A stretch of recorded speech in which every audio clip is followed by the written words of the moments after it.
Are you ready to manage your work and personal world better to live a fulfilling, productive life? Then you've come to the right place. ProductivityCast, the weekly show about all things productivity. Here are your hosts, Ray Sidney-Smith and Augusto Pinaud, with Francis Wade and Art Gelwicks. Welcome back, everybody, to ProductivityCast, the weekly show about all things personal productivity. I'm Ray Sidney-Smith. And I'm Augusto Pinaud. And welcome to ProductivityCast. Today, we are bringing you a special episode, as we are wont to do a few times per year. We interview people who we think are going to be useful to you out there in your productivity world. And today, we're going to be talking about a book called The Power Bible by William Betweet III and Brendon Lemon. And we actually have Brendon Lemon with us. So just a little bit about the book so you have an understanding. I'm just reading here from the Amazon description here. This is a quotation that James Altucher presents at the beginning of the description. It says, quote, "The core of the Power Bible is how to light the mastery and confidence in yourself at a deep internal level, and using that confidence outwards to clearly see the various frames and agendas being used by the people around you." End quote. And so the description moves on to say, to have power over another one must first have power over one's self. And so this is a book teaching you how to really assume that interpersonal, individual, and societal control. And to do that, as I said, we have Brendon Lemon here on the show. Brendon, from his website, is a comedian from Detroit, where he started performing regularly at the famous Comedy Castle at the age of 16. 2 years later, he was filmed for the documentary Be Funny, which featured Christopher Titus and Mike Green. He moved to Paris in the summer of 2013 to both write and perform stand-up in both French and English. He returned to the U.S. and lived between Colorado and Chicago and Illinois, performing and writing plays, as well as being featured on the TV show Sex Sent Me to the ER and the movie Do You Believe? He lives between Chicago and Detroit currently. And so welcome to ProductivityCast, Brendon. Hey, thanks for having me, guys. I appreciate it. It's such a pleasure to have you join us today. We have a lot to ask you and to discuss about the Power Bible. But first, did I miss anything? No, you got it. I think the asterisk that I would say to update that bio from my website, I should probably go do it, is that I have since moved to New York, but now I'm, due to the pandemic, in Austin, Texas. It's about the only place you can do comedy in the United States right now. So I'm doing a lot of outdoor shows. As a New Yorker, I was raised in New York City. I'm a Brooklynite, but now I live in Pittsburgh. So you're in my hometown, or were in my hometown for a while, and now you're in Austin. Another of my favorite cities in the country. Austin's a really good city. It's really cool. Pittsburgh is great, though. I went to Pittsburgh and I was like, this is a more functional Detroit. Yes. It's like the Midwestern vibe with a bunch of small towns mashed together. It's a really remarkable all right there space. around the rivers, dude. It's great. It's very cool. I really like that description, a functional Detroit. Yeah. All right. So let's get into the Power Bible. Why did you sit down and decide that you were going to write a book about power? Where did that come from? Yeah, this is a good question. So I should back up and say that the book came together because my co-author and I, William Betweet III, met in Chicago doing comedy. And what's kind of funny about that is that when I first met him, I was like, I can't stand this guy. And we did not get along at all. Like all good marriages, we started that way and then realized, after getting to know each other a little bit more, we actually had a lot in common. And it wasn't just comedy. It was a lot of our background was really similar. We came from very different places. I grew up in Metro Detroit in the Midwest from what Sartre would call a petite bourgeoisie family. He came from a very bourgeoisie family. He was born in Britain, raised in Hong Kong. His dad's from St. Louis. He's mixed race. He's got Bill has and he talks about it in the book, very diverse background. I have a very, I think, white bread American background, but I think that our experiences growing up, in my case, a shifting sort of post-colonial Detroit, in Hong Kong and all over, caused us to reflect a lot on our sort of mutual alienation as adolescents. And I know this is really going down the rabbit hole, but that's a long-winded way of me saying that once I met him and we realized what we had in common, we had a common story of trying to figure out who we were related to the world of shifting sands that we kind of grew up on. And what we began to realize when we talked a lot about it was that we had done a lot of work. We're both philosophers. He's a lawyer. I almost went to law school until I was literally talked out of it by everyone in my life. and literally everybody I talked to would say that. I have a degree in philosophy, which I joke is a degree in asking really good questions, like what's the meaning of life and do you have any change? It basically allowed us, I think, to see how we needed to, at a fundamental level growing up, go inside of ourselves and kind of pick apart our feelings and how our feelings created beliefs and how those beliefs influenced our identity and our person and how we worked our way out in the world. And going through that process, we developed a similar philosophy. And we realized as we talked about it more and more, we really had something to create. And I think that the Power Bible was finally created because we wanted to produce something. We had something to share, and we wanted to produce a book that we wish we had when we started this process out.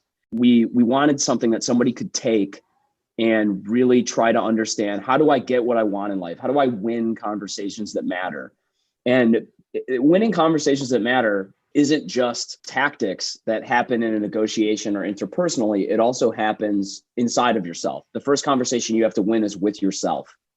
And that's what we realized, I think, was missing from a lot of books that we had read on this subject. And that's what we wanted to create with the Power Bible. That's a very long-winded way of answering your question. That was one of the things that, as I progressed in the reading, was exciting for me, because I obviously didn't know what to expect when I began the book. But one of the things I found when we talk about power is the power towards the others and how we're going to control that. And that is all what it is. But if you don't control yourself, if you don't learn how to do it inside first, then the outside, it's not real. So that was, as I begin progress into the book, one of the things that got me into it and got me more interested, and we'll get to my questions that I have in a bit, was that part of how it is in a way more about what it talks about a little bit about the others, but it's really more about how you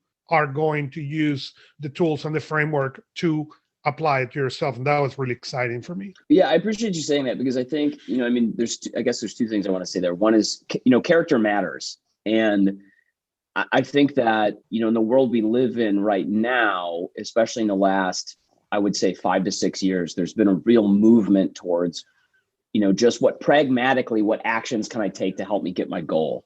And that's helpful. And those things are important. But if we live in a world of small wins, we tend to miss the actions that could take you to a big win. And how do I get what I want out of my life is a question that's deeply internal, and it has to begin with that reflection. So a lot of the feedback we get on the book is people go, yeah, I bought this book because, I bought Robert Greene's 48 Laws of Power. And I saw this book, and Amazon, welcome surprise to me, is like, you bought 48 Laws of Power, you might want the Power Bible. And people start reading it and they realize, oh, this is not like 48 Laws of Power. I mean, it is and it isn't. It's almost like this is the complementary other side of the conversation that Robert Greene started when he began talking about tactics that you can use to gain power. Ours is like, yeah, that's great. There's a ladder you can climb, and our book definitely has some of those tactics, but it's also like, where does the structure of this ladder even come from? And let's talk about that. Something that I'm glad most readers, I think, are pleasantly surprised to learn. And the second thing I want to say just on this is I've been asked a lot in different interviews I've done for the book, why did a stand-up comedian write this book? And I think it's fascinating because when you're on stage, I can see you guys, both laughing at this already. One of the things that I think is fascinating about this is that when you're a comedian is being in the business of frame control to an audience of people. And when you're on stage, character matters. The crowd needs to know that you believe what you're saying. They need to be led with the logical, the discursive logos of the message you're delivering, the pathetic or emotional message you're trying to deliver. That's how material resonates, and it's when it lands. And when it goes wrong, it goes way wrong. If you're telling jokes and the audience isn't on board, you're done. Like they're going to turn on you. So it's actually a really good arena for understanding frame control, because you're testing this out, your character, who you are, in front of an entire room full of strangers to see whether or not they buy into it. Before we move on, you mentioned frame control and the concept of framing. So Can you explain that for listeners who haven't yet read the book? This is maybe the first time they're being introduced to the Power Bible and the book itself. Can you explain that just briefly for folks so they have an understanding about what you mean by frame and frame control? Yeah, absolutely. So frame control, the concept of framing comes from the field of neuro-linguistic programming, which is sort of a science that I want to say, how do I want to say this? It's like hypnosis is sort of based on this idea, or the field of hypnosis is it's almost like the study of how language interacts with the brain is what neurolinguistic programming is. And hypnosis kind of comes out of that. That's not to, everybody listening is like, why is he talking about hypnosis? But the concept is hypnosis is someone is speaking past your pre-reflective mind, past your neocortex, and speaking directly to your unconscious mind. That's where frame control occurs. It occurs in your unconscious mind. You can feel frames. You might not even be aware that they're affecting you. That's part of the reason we wrote this book, is to go, look, you're living in a world of frames. And to explain what a frame is, it's the context in which the data or information occurs that gives it meaning. So what is, in the example we use in the book, and I'll use it again here, is what is a police officer? If I took away all of your cultural frames, a police officer is just a human being who is wearing typically a blue uniform and has a piece of brass on their chest. That's it. There's any authority that they're invested with are social environmental frames that have been enforced to say that when a police officer starts talking to you, their word has meaning. They have the backing of the state behind them. Those are all frames. And, much like they say in the Matrix, once you kind of learn this, you can understand some frames can be bent and some can be broken. That's basically what a frame is. But it's not just, that's a clear example, but it's not just that. We can frame each other in conversation. And in any conversation in which more than one person is engaged, there are a number of frames moving around that conversation. Just a good one from the United States, and this happens to be relevant to me because I'm single and dating here in Austin, Texas, is that there's an assumption in the United States that whenever two people of the opposite sex are speaking, there's some romantic component. That's not true in Europe in the same way. That's not true in the same way that it is in the United States. And that's a cultural frame that's unspoken but enforced socially. And so one of the things that people have to do in the United States in order to relieve that subtle tension is to mention early in a conversation like, oh, I have a boyfriend or a girlfriend, or my boyfriend or girlfriend said this thing or that thing, in order to insert that information and change the frame by saying, this is not a romantic conversation. I'm just letting you know that right now. That's what a frame looks like, is that there's a subtext moving underneath the actual discursive information at the surface of the conversation. You have to apply a declarative statement in the environment in order for people to basically disregard this implied environment underneath it, all the implications that kind of sit behind anything. If you take a photograph, look at any photograph, it's a frame. It's something that has experienced, and there's lots of things going on. The person could be smiling because there's someone making fun of them behind the cameraman, right? You don't know those things. And so those are the implied components that we look at it. And if we take away all those implied components, then we just see what is as opposed to what could be. Yes, that's correct. And if you believe philosophers like Slavoj Zizek, it's actually almost impossible to get out of the idea to see the object in itself. It's very difficult, and you have to, your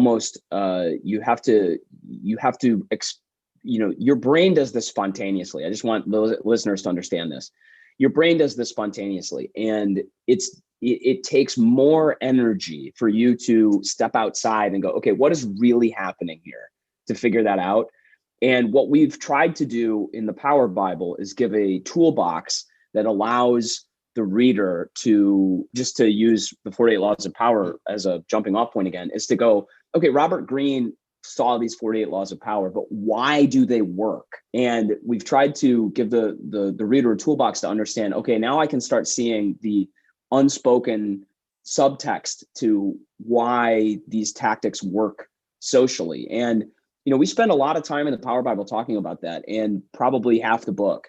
And once you're able to see these sort of unspoken, deeper parts of the matrix, you can begin making choices with a lot more freedom than you had previously.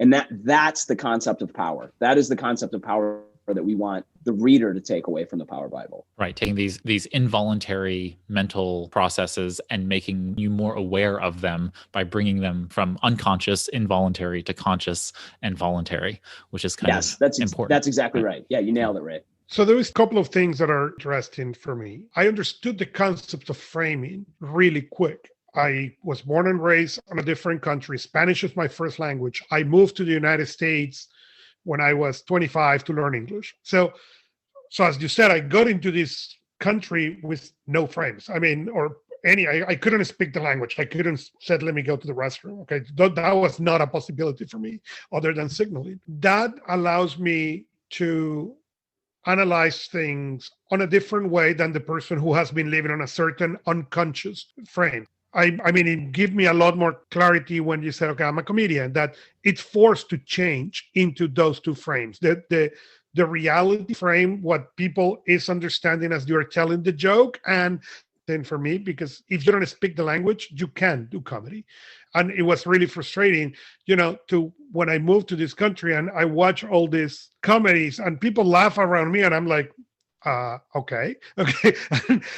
And for a person who learned a second language or a third language, the moment you start getting those subtleties, those switches on frames, for using the terms of the book, it is really awesome that, okay, now I can really move into this. That said, that's an experience for a person who had, the ability like you, hey, I start on comedy. Or I went and learned the second language and all this. But when I was reading, one of the big questions that came to me often, and maybe because, the guy who had a hammer see nails everywhere. Okay. As a coach, I see, okay, how can I help the people who work with me to see this, to implement this easier? That was something that it comes from a second book or a workbook, but I would love as you said, you guys spend a lot of time on the book explaining the concept. Now, how a normal human being can go and really get into the depths of that implementation, because I think it is not I'm going to make this change and it's done. I think the more you look into it, the deeper it gets and the more challenging it's going to get to. I think there's two things there's a couple things I want to respond to in that. First of all, which is that you're exactly right, that I think a lot of, for Bill, I think a lot of things that he realized, which led us to write the book, was from his childhood, that he was Britain, Hong Kong, Houston, Texas. I was Midwest, but I, as an adult, moved to France more than one time. And the cultural differences, I think, were really stark to me in exactly the way that you're describing. Trying to do comedy in another country is like, I mean, I can't think of, it's like going to try to swim in water to swim in like Jello or something. Like, it's a completely different material that you're trying to, the movements might be the same, but like none of the locomotion is working.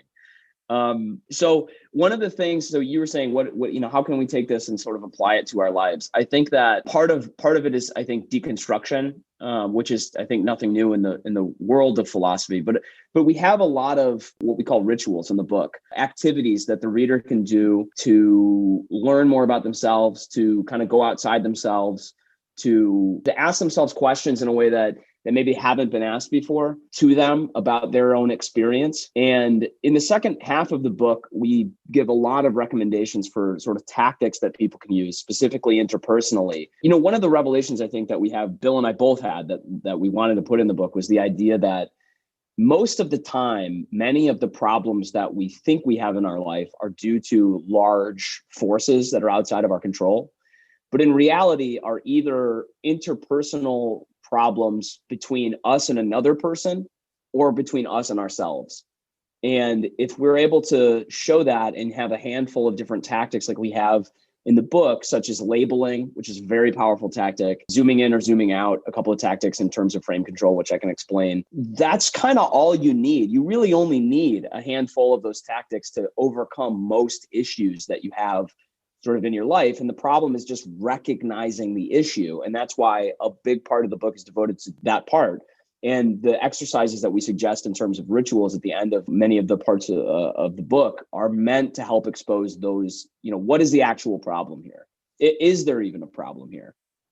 that I would say that's where we go in terms of where the rubber meets the road in helping people. Is it Jad El-Maleh, the French Moroccan comedian? He has a Netflix special and he does it in English, coming to the United States from French Moroccan, and that language, he really does it. He does it so well in understanding culture and the context and all of those pieces. It is such I marveled by the fact that he can do that in another language, so that you could go from the United States and go to France and do comedy there, especially since culture is different, the way in which they perceive comedy, and all that. Just hat tip to you, because that is just remarkable. He's hilarious. I gotta mention a couple others too. Is Sugar Sammy, who is a Canadian comedian from Montreal. He's a trilingual. He does shows in English, French, and Hindi because he's Indian, and is hilarious. The guy's a real talent. Also, Eddie Izzard, who does comedy now in English, French, and German.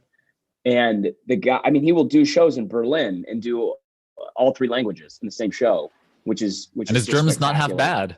His German's not bad. I studied German, so but his German's not bad, so it's good. It's good. My German is terrible. I love German. I love speaking German. I think it's hilarious to speak German. I actually think it's a very poetic and beautiful language. But if your idea of poetry is like speaking with marbles in your mouth or something, I think it's a beautiful language. Das ist ein großes rotes Gebäude. It's a big red building. You nailed it. It's funny because, our relationship with Germany and America is fraught by 20th century history. But I didn't realize how important, both philosophically and also culturally, the entire German experience was until I went over to Germany in 2013. And it's funny because I spent a lot of time in France. I know this is getting way outside of the point of the Productivity Cast, but I went there and I remember thinking, I've spent so much time in France. Why haven't I never come over to Germany? It's clean. Everything runs on time. People are really nice. They drink beer at breakfast. How did I not know? I have one more question, because I agree that you have a lot of exercises and things for a lot of people, again, you come with it. If you allow me to say this, you cheat on the sense that you want to be a philosopher. So making difficult questions, it's okay, hey, we make difficult questions and difficult answers and have beer for breakfast. Okay. But that's not everybody's, for a lot of people, those that we call quote unquote difficult questions are challenging and they have not asked them themselves. So from the reader perspective, some of them were challenging and challenging in the sense that for a lot of people, reading that question, forgetting about asking themselves the question, reading the question was like, I don't know if I'm comfortable asking that question to myself. So, and not because of and please don't, it's not the question, is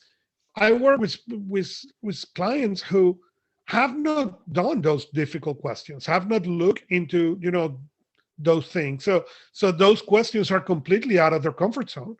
So if you were going to make one, what will be the first thing that you will tell people? Okay, if you're uncomfortable with this, with the questions, with the exercise, do this. Is there anything that you will, because I think, and I could be wrong, but I think for some people, finding that initial question that will let them get their toes wet, okay, it's going to allow them to grow to the more challenges. There were some of them that were really interesting for me, okay, that I was like, oh, yes, I like this question. But that was me who loved those kind of things. That's probably you based on what you share. But I also could see some of those questions on some people and say, let me push this book out there, and I will not ask. Don't feel comfortable me asking myself that question, even if nobody ever is going to listen or read the answer. So what would you recommend to that person who is reading this, who is understanding the importance of the frame, but is completely out of their comfort zone? Let me just see if I can contextualize the question as you just asked it. Maybe you're like Augusto, who's taken a deep dive off of the diving board into the end of the pool that requires you to swim deeply in order to figure out what is working with you internally. The question might be, what can I do if I do not have the time, energy, resources, maybe even courage? And I don't mean that in a pejorative way, dive into that area of the pool to explore what's going on in terms of the frames around my unconscious self and the world? That's a fair question. I think my easiest answer and what I coach people on is, if you're going to do nothing else, please at least keep a journal of whatever happens to you during your day. Keep a notebook with you. And if you notice something shift, if you go, this was one way and now it's another way and I don't know what happened, that is an opportunity to discover a frame that's acting in your life. You know, if you find yourself suddenly, I was fine and now I'm really mad, or I talked to this person, and most of the time we encounter frames with that feeling. I don't know what happened. I started here and now I'm here, and I don't know what happened in the middle of that. The point of this is to try to understand what's happening in the middle of that. And so if you're thinking, how do I become more productive? How do I win conversations that matter? It's to uncover the middle part, the unconscious middle part of that conversation. That is, you know, if you, and let me give a specific example. So let's say you want a raise at work. And you keep wanting to approach this conversation with your boss or whoever is controlling your pay, or let's say you're an entrepreneur and you want to increase your, whatever your rate is for the work that you do. Trying to understand the frames that are moving around that conversation is critically important. So is it that the value I provide the organization is based on how productive I am? Is it based on the output, the value of the output, how much of the output I'm getting? Or is it based on, you don't want me to leave because I'm more value? The reason you're paying me is because you don't have to solve the problem of my absence. Like there's a lot of reasons, and this is where the frame control part comes in, that you could approach that conversation. There's a lot of reasons why they're paying you. I mean, some people, and I only learned this after I became a director. I mean, my day job, because unless you're Dave Chappelle, comedy doesn't really pay the bills. My day job is in consulting with companies for sales. I coach sales teams and teach specifically people how to cold call and email and develop conversations that work. But a lot of the reason people will hire A players is because they just don't want them to play for team B. And that may not be too surprising to you guys or to people who are used to playing at a high level, but that's the reason you can demand a premium. Look, you got to pay me a lot of money or I'm going to go work for a competitor. That's just a fact. And that's a different conversation than going, my work is worth XYZ to this company, especially if you approach a conversation quarterly with your boss and you leave that conversation going, how come I'm still not getting a raise? That is an opportunity to start exploring using the notebook method that I'm describing. That's something everybody can do. So you're describing interstitial journaling. Like what's the type? Okay, great. I'll put a link to that in the show notes for folks. Interstitial journaling, I think, is a great way to do it. I specifically keep a tiny notebook on my person where I write down, if I notice, okay, something happened and I'm not sure how I got from point A to point B, that's something I'll write about. Here are all the facts. I mean, just to describe this to the listener, here's the data. It was this time, this day, here's who I was talking to, here's what we talked about. And then when I realized something had changed, here's what changed, here's how I felt. That's the kind of investigation that's going to uncover the missing middle frame of this interaction. You know, as a person who began his life in sales and has been on one or two or more sales training, I never got a comedian. What happened when I went to those things years ago? Okay, they were serious and boring, most of them, if I may say.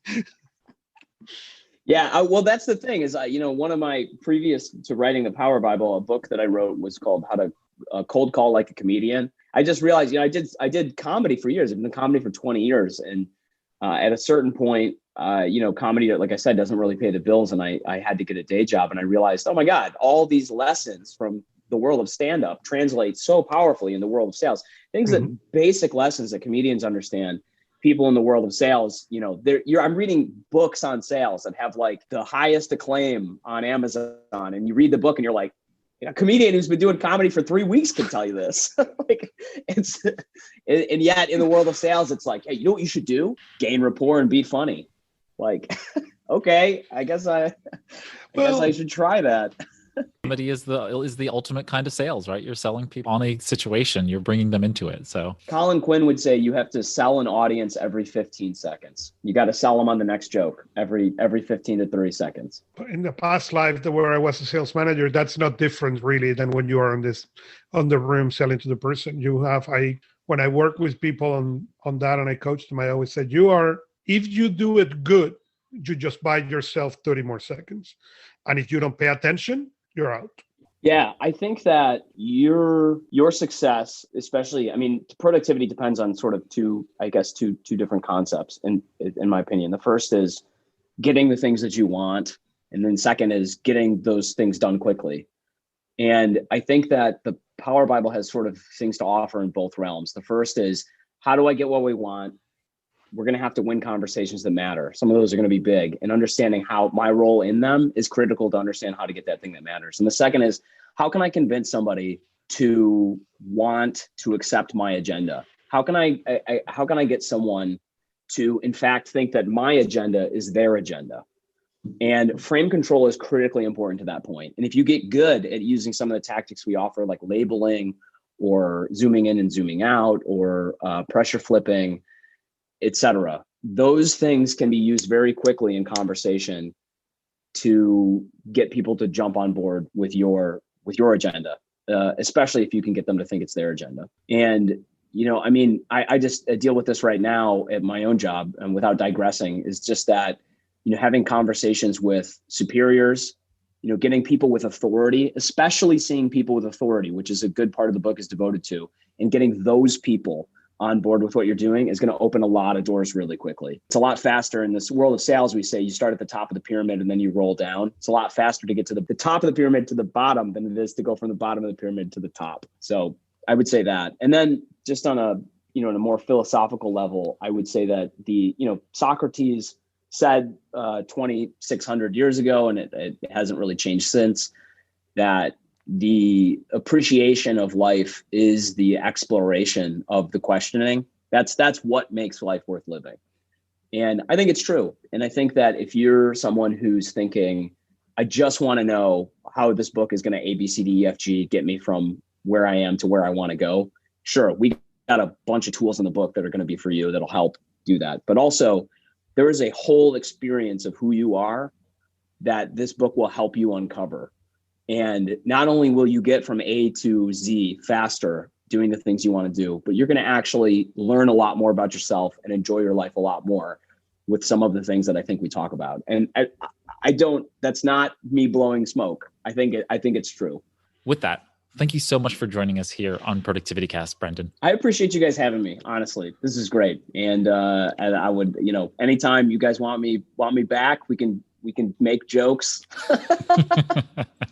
I think I would like that. I really appreciated your perspective on this book and the bringing philosophy to something as interesting as how we deal with our inner and outer forces in the world is just something that I think most people in the personal productivity space don't spend enough time understanding. And so we really appreciate your perspective in that regard. And so this has been a lot of fun. Thank you so much. That was Brendon Lemon, who is the co-author of the book, The Power Bible by Brendon Lemon and William Betweet III. While we are at the end of our discussion, the conversation doesn't stop here. If you have a question or a comment that you'd like to leave for Brendon, feel free to head over to our episode page on ProductivityCast.net. There on the podcast website at the bottom of the page, feel free to leave a comment or question, and we'll be happy to read and respond to them there. In order to get to the podcast episode page quickly, just use the 3-digit episode number. So this is episode 126. If you go to ProductivityCast.net/126, it'll take you right over there, and that works for all of the episodes that we've put out in the past. Also, on each episode page, you'll find show notes. So if there's something that we discussed in the podcast, we've put links to those items there in the show notes. And we've also put together a text transcript that you can both read on the page, just click that read more link, or you can download it, click on the PDF download link below the read more link, and it will download a PDF to your device. If this is your first time with us, feel free to consider following us through your favorite podcast app. You can subscribe using the instructions from the subscribe tab on ProductivityCast.net. And if you've enjoyed listening to us for once, or if you've been listening for a while, feel free to rate and review us in Apple Podcasts, Stitcher, or wherever you can leave podcast reviews. Those ratings and reviews really help us grow our personal productivity listening community. And so thank you for doing that. If you have a topic about personal productivity you'd like us to discuss, feel free to head over to productivitycast.net/contact. And you can leave a voice recorded message, or you can type us a message directly into the contact form, and maybe we'll feature it on a future episode. I want to express my thanks to Augusto Pinaud for joining me here on ProductivityCast for this interview. You can learn more about him and his work by visiting productivitycast.net. I'm Ray Sidney-Smith, and on behalf of all of us here at ProductivityCast, here's to your productive life. That's it for this Productivity Cast, the weekly show about all things productivity, with your hosts, Ray Sidney-Smith and Augusto Pinaud, with Francis Wade and Art Gelwicks.